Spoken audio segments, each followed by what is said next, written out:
اور کبھی کبھی تنہائی میں بیٹھ کر کے ذرا سا سوچ لیا کریں، فکر کر لیا کریں، اور اپنے اللہ کے تعلق سے ذرا سی غور و فکر کا موقع نکال لیا کریں، اور اپنے دل ہی دل کے اندر یہ احساس لائیں کہ ہم سے ہمارا اللہ کتنی محبت کرتا ہے، کتنی الفت رکھتا ہے۔ ہم راتوں کے اندھیروں میں گناہ کریں، دنوں کی تنہائیوں میں اسے ناراض کریں، اور وہ دیکھتا رہتا ہے، برداشت کرتا رہتا ہے۔ خالی دیکھتا اور برداشت کرنا نہیں، بلکہ وہ اپنے بندوں کو مواقع عطا کرتا ہے، اپنے بندوں کو اوقات عطا کرتا ہے کہ اگر میرا بندہ ان اوقات میں مجھے یاد کر لے، اگر ان اوقات میں ذرا سا آنسو نکال دے، تو اس کی مغفرت کے فیصلے کر دو، اس کی جنتوں کے فیصلے کر دو۔ وہ تو خود قرآن مقدس کے اندر کہتا ہے وَسَارِعُوا إِلَىٰ مَغْفِرَةٍ مِّن رَّبِّكُمْ، اے میرے بندو ذرا دوڑو اپنے رب کی بخششوں کی طرف۔ جب وہ بخششوں کے اعلان کرتا ہے یا جس کی بخشش کا ارادہ کرتا ہے، پھر جنت نعیم دینے کا ارادہ کرتا ہے۔ وہ جنت نعیم کیا ہے؟ اس کا ذرا سا اشارہ میرے اللہ نے اگلے لفظوں میں دیا وَجَنَّتٍ أَرْضُهَا السَّمَاوَاتُ وَالْأَرْضُ۔ جانتے ہو جنت کیسی ہے؟ اس کا عرض کتنا ہے، اس کا فرنٹ کتنا ہے؟ اس کا جواب میرے اللہ نے دیا وَجَنَّتٍ أَرْضُهَا السَّمَاوَاتُ وَالْأَرْضُ۔ یہ جو تمہاری زمین ہے، یہ جو تمہارا آسمان ہے، یا اس کے علاوہ دیگر آسمان ہیں، ان سب کے برابر اللہ کی جنت کا ذرا سا فرنٹ ہے، اللہ کی جنت کا عرض ہے۔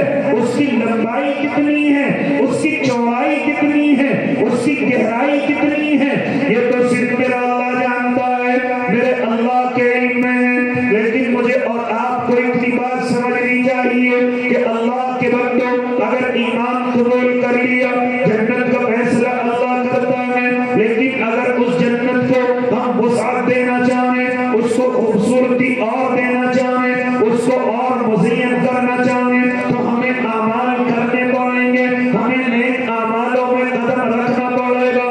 جتنے اعمال کرے گا اتنے جنت کو خوبصورت کرتا چلا جائے گا۔ تبھی تو میرے آقا ارشاد فرماتے تھے، اور لوگوں جانتے ہو جب کل قیامت کا میدان ہوگا، جہنمیوں کے لیے جہنم کا فیصلہ ہوگا، جنتیوں کے لیے جنت کا فیصلہ ہوگا، جانتے ہو دونوں جماعتیں پچھتا رہی ہوں گی۔ صحابہ عرض کرتے ہیں رسول اللہ جہنم کے لوگ پچھتائیں، یہ بات تو سمجھ آ رہی ہے، جنتی کیوں پچھتائے گا؟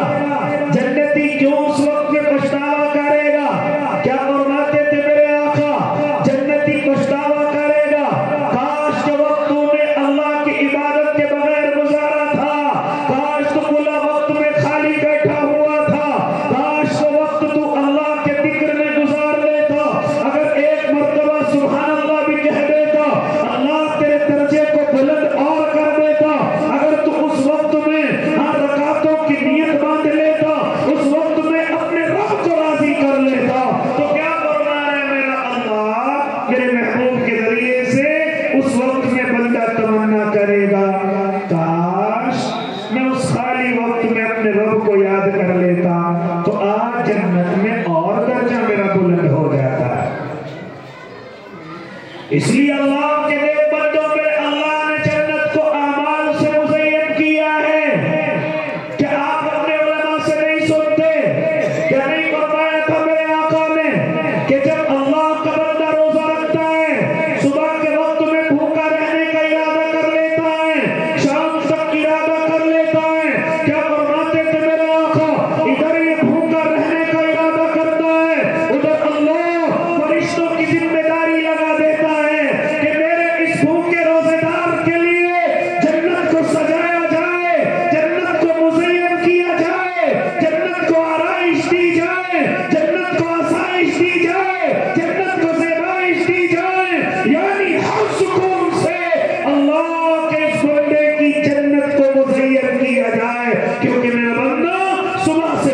ہے، شام تک بھوکا رہے گا، میں اس کے ہر لمحے کے بدلے اس کی جنت کو فرشتوں کے ذریعے سے سجواتا رہوں۔ تو جیسے نیک عمل کرتا رہے گا، اللہ کے بندے کی جنت اتنی خوبصورت ہوتی چلی جائے گی۔ اس لیے اس کے ذمن میں اکثر جگہ یہ گفتگو کرتا ہوں، عبادت کرنے والے مایوس نہ ہو، گناہ کرنے والوں کی طرف سے اگر اللہ ان کو جنت دے گا، یاد رکھنا تم سے کم درجہ دے گا، کیونکہ آپ نے عبادت کی ہے، آپ نے راتوں کے اندھیروں میں آنسو بہائے ہیں، آپ نے دنوں کی تنہائیوں میں رب کو یاد کیا ہے۔ اگر اللہ گناہگاروں کو جنت عطا بھی کرے گا، پہلے ان کو سزا دی جائے گی، پہلے جہنم کے غوطے لگوائے جائیں گے، جب جہنم سے غوطہ لگا لے گا تب جا کر کے وہ جنت کی دروازے کو پار کرے گا۔ ایسا نہیں ہے کہ اللہ کے یہاں سب برابر ہیں، اللہ کے یہاں سب برابر نہیں ہوں گے، پھر اللہ نے محنت کے اعتبار سے درجے رکھے ہیں، پھر اللہ نے اپنے بندوں کی عبادت کے اعتبار سے درجے رکھے ہیں۔ یہ تو اللہ کی مرضی، چاہے جس کو جتنا دے دے، لیکن اللہ کا قانون یہ ہے فَمَن يَعْمَلْ مِثْقَالَ ذَرَّةٍ خَيْرًا يَرَهُ وَمَن يَعْمَلْ مِثْقَالَ ذَرَّةٍ شَرًّا يَرَهُ۔ ہاں، جو ذرا سی نیکیاں کرے گا بدلہ دیا جائے گا، جزا دی جائے گی، اور جو ذرا سا گناہ کر کے آئے گا اس کو سزا دی جائے گی۔ برابر نہیں ہو سکتے گناہگار اور نیک لوگ۔ اس لیے اللہ کے نیک بندوں، میں گفتگو کرنے لگا، میرا اللہ اپنے بندوں سے بڑی محبت کرتا ہے، ہر ادا کو پسند کرتا ہے جو اللہ کے لیے کی جائے، اپنے بندوں سے کتنی الفت رکھتا ہے، وہ تو ہمیشہ چاہتا ہے میرا بندہ ان وقتوں کے اندر مجھے یاد کر لے، میں جنت نعیم کا فیصلہ کر دوں، میں جنت الفردوس کا فیصلہ کر دوں۔ اللہ تیری جنت کتنی بڑی، اشارہ دے دیا، وَجَنَّتٍ أَرْضُهَا السَّمَاوَاتُ وَالْأَرْضُ، اس کی گہرائی کتنی ہے، اس کی لمبائی کتنی ہے، اس کو چھپا کر کے رکھا کتنی بڑی ہے، یہ تو صرف اللہ جانتا ہے، لیکن ایک اشارے سے بتلاتا چلو میرے اللہ کی جنت کتنی بڑی ہے۔ ایک مرتبہ میرے اللہ نے حضرت جبرائیل کو کہا تھا، اے جبرائیل ذرا جاؤ اور میرے ابو بکر کی جنت کو دیکھو، میرے ابو بکر کی جنت کا ذرا معائنہ کرو۔ حضرت جبرائیل چلے ہیں۔ کون جبرائیل ہے؟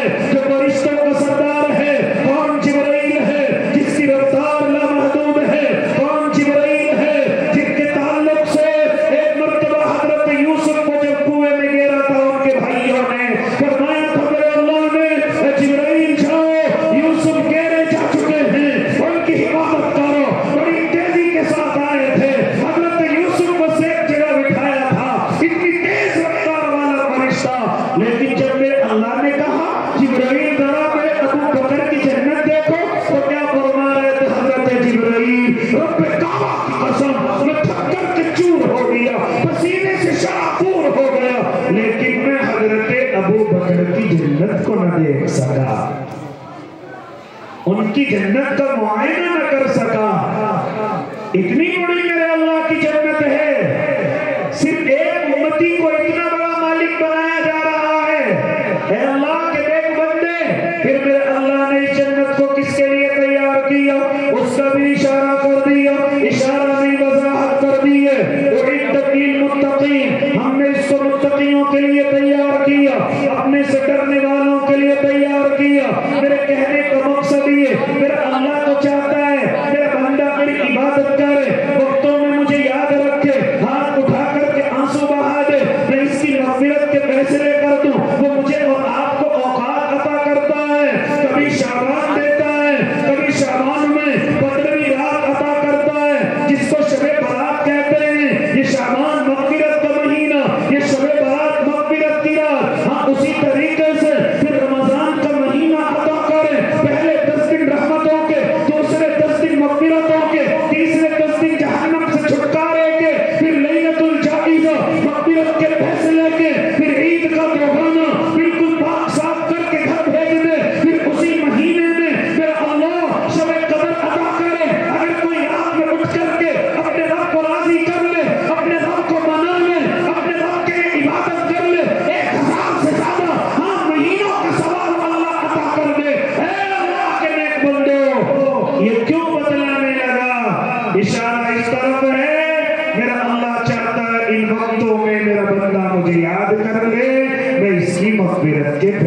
کر دوں، میں اس کی جنت کے فیصلے کر دوں.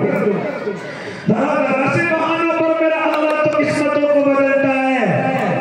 میرا اللہ ذرا لے کر کے چلو. حضرت موسیٰ علیہ السلام کا زمانہ ایک دفعہ ذکر کرنے لگے، اے رب کریم میں اس زمین کا سب سے بڑا گناہگار دیکھنا چاہتا ہوں. اے میرے مولا مجھے اس زمین کا سب سے بڑا گناہگار دکھا دیجیے.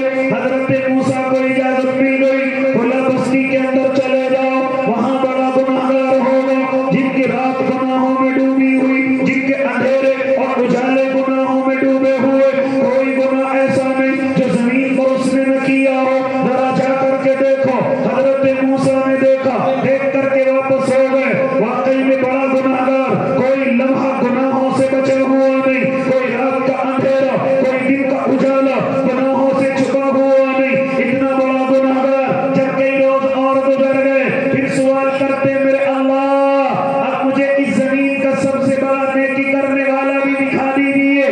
کون ہے اس زمین کا نیکی کرنے والا؟ کون ہے جو سب سے زیادہ اس وقت میں اس کے کھاتے میں سب سے زیادہ نیکیاں ہیں؟ میرے اللہ نے پھر ارادہ کر لیا، میرے اللہ نے اشارہ کر دیا، جاؤ بلا بستی میں جاؤ. اے موسیٰ جاؤ. حضرت موسیٰ چلے ہیں. جب اس انسان کو دیکھا جس کی اس زمین پر سب سے زیادہ نیکیاں ہیں، پیروں کے نیچے سے زمین کھسک گئی. جانتے وجہ کیا تھی؟ وجہ یہ تھی کہ جس کو اللہ نے آج یہ کہا تھا یہ زمین کا سب سے زیادہ نیکیاں کرنے والا ہے، وہ وہی تھا جو اب سے 4 دن پہلے اس زمین کا سب سے بڑا گناہگار تھا.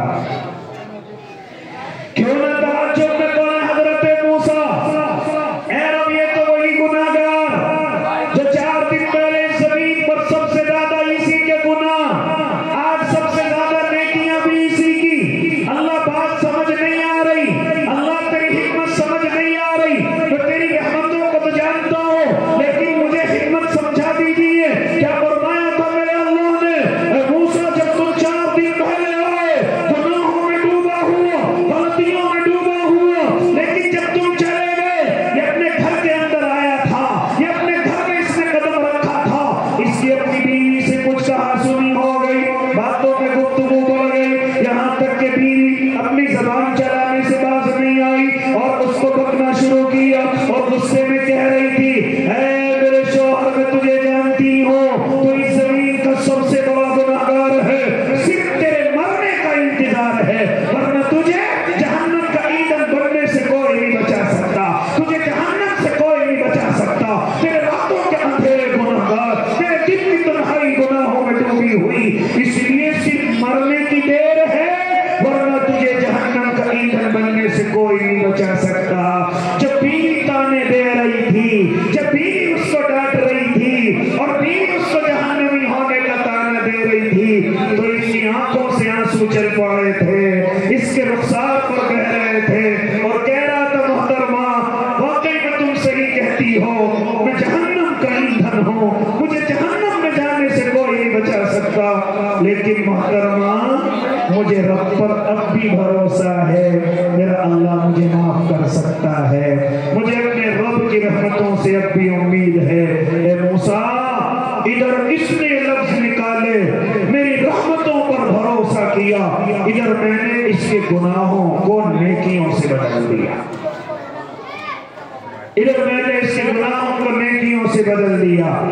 یہ ہے میرا رب، اتنی محبت کرتا ہے اپنے بندوں سے لیکن بندہ کہاں وقت گزار رہا ہے؟ جیسے کہتے نہیں کرتا ہے، اپنی مرضی سے وقت گزار رہا ہے، اپنی مرضی سے، حالانکہ اللہ اسے آواز لگا رہا ہے، یا ایھا الانسان ما غرک بربک الکریم. کہاں کھویا ہوا ہے اس دنیا کی رہنائیوں میں؟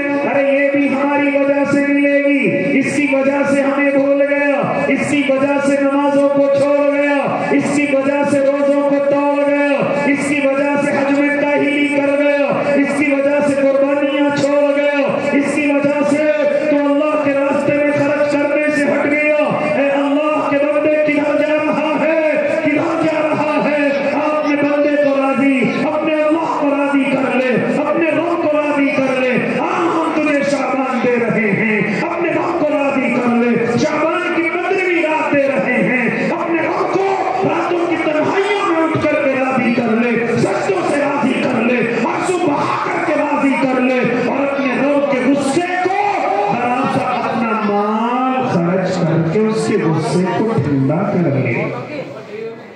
میرا اللہ اپنے بندوں کے انتظار میں رہتا ہے کہ کب میرا بندہ کچھ نیکی میرے لیے کرے اور میں اس کے لیے جنتوں کے فیصلے کروں، کوئی عمل میرے لیے کرے اور میں اس کی جنتوں کے فیصلے کروں۔ اس لیے اللہ کے نیک بندوں، نوجوانوں، کہاں اپنی زندگی کو گزار رہے ہو؟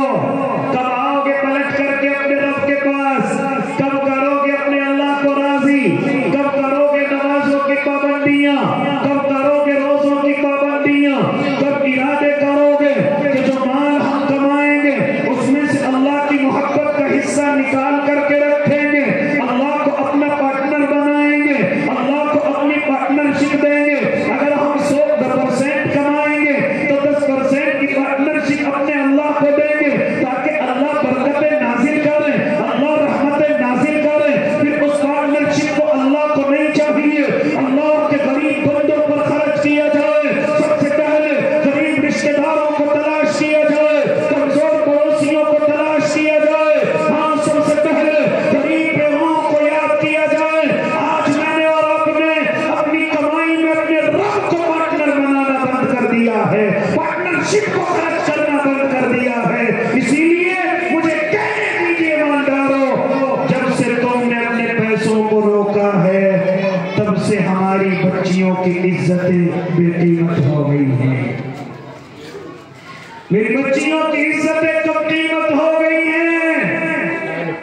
آج سڑکوں پر مانگنے والیاں سب سے زیادہ برقعوں میں ہیں، آج مسجدوں کے گیٹ پر بیٹھنے والی سب سے زیادہ ہماری مائیں اور بہنیں ہیں۔ مجھے کہنے دیجیے شہر کا کوئی چوپلا، کوئی راستہ ایسا نہیں بچا ہوا جہاں پر برقعے میں کوئی ہماری بہن نہ بیٹھی ہوئی ہو۔ کون ہے ان کو بٹھانے والا؟ آخر ماجرا کیا ہے؟ کیوں نہیں سنتا کوئی ان کے قریب جا کر کے؟ کیوں نہیں معلوم کرتا ان کے پاس جا کر کے؟ کیا یہ واقعی میں مجبور ہیں یا ان کے پیچھے کوئی عقل کام کر رہی ہے؟ ان کے پیچھے کوئی ٹھیکیدار بیٹھا ہوا ہے؟ کیوں معلوم نہیں کرتے ہم جا کر کے؟ ایسی کیا مصیبت آ گئی کہ کوئی موسم ہو جائے، بارش آ جائے، وہ بہنیں وہیں بیٹھی ہوئی ہیں۔ ابھی سردی کی ٹھنڈی بارشیں تھی، ہم نے دیکھا وہ بہنیں وہیں بیٹھی ہوئی تھی۔ گرمی سخت ہو جائے وہیں بیٹھی رہے، سردی سخت ہو جائے وہیں بیٹھی رہے۔ زمین ٹلت، سما ٹلت، نہ ٹلت گل محمد خان، ان والا ان کا حساب ہے، اپنی جگہ سے اٹھنے والی نہیں ہے۔ آخر ماجرا کیا ہے؟ کون معلوم کرے گا ان بہنوں سے؟ اس لیے اللہ کے نیک بندو، یا تو یہ مجبور ہیں یا کوئی اس پردے کے پیچھے کاروبار کر رہا ہے، کچھ نہ کچھ تو راز ہے، لیکن ہم معلوم کرنے کے لیے تیار نہیں۔ ہاں اللہ کے نیک بندو، آؤ ان بچیوں کی عزتوں کی حفاظت کرو، ان کے گھر کی ضرورتوں کو پورا کرو، ان کی ضرورتوں کو اپنے اعتبار سے، اپنی طاقت سے پورا کرو۔ اگر واقعی پریشان ہیں تو ان کی پریشانیوں کو دور کرنا یہ ہم سب کی ذمہ داری، اور اگر پریشان نہیں ہے، کچھ اور معاملہ ہے تو فوراً اس کو ختم اپنے شہر سے کرنے کی کوشش کی جائے، فوراً اس معاملے کو اٹھایا جائے۔ خیر اللہ کے نیک بندوں، میں گفتگو کرنے لگا، میرا اللہ اپنے بندوں کے اعمال کے انتظار میں رہتا ہے کہ میرا بندہ کوئی عمل میرے لیے کرے اور میں اس کے لیے جنت کے فیصلے کروں۔ ارادے کرو کہ انشاءاللہ ہم اب سے اپنے اللہ کے لیے عمل کریں گے، نمازوں کی پابندی کریں گے، روزوں کی پابندی کریں گے، شب برات کے اپنے آپ کو بدعتوں سے بچائیں گے، گھومنے پھرنے سے بچائیں گے، اس میں تنہائی میں جا کر کے اپنے اللہ کو راضی کریں گے، رمضان کا استقبال کریں گے، رمضان کے ایک ایک لمحے کو اللہ کی محبت میں گزاریں گے۔ اسی طریقے سے ہم جس مانا جاوید کے اور ان کی کمیٹی کے اس مدرسے میں بیٹھے ہوئے ہیں، پچھلے سال اسی وقت میں آپ کے درمیان میں آیا، میں نے تم سے 2 کمروں کی بات کری، لیکن مجھے کیا معلوم یہاں ایسے اللہ کے نیک بندے ہیں کہ جب آئندہ سال آؤں گا تو 2 نہیں، آپ 4 کمرے بنا کر کے تیار کر دیں گے۔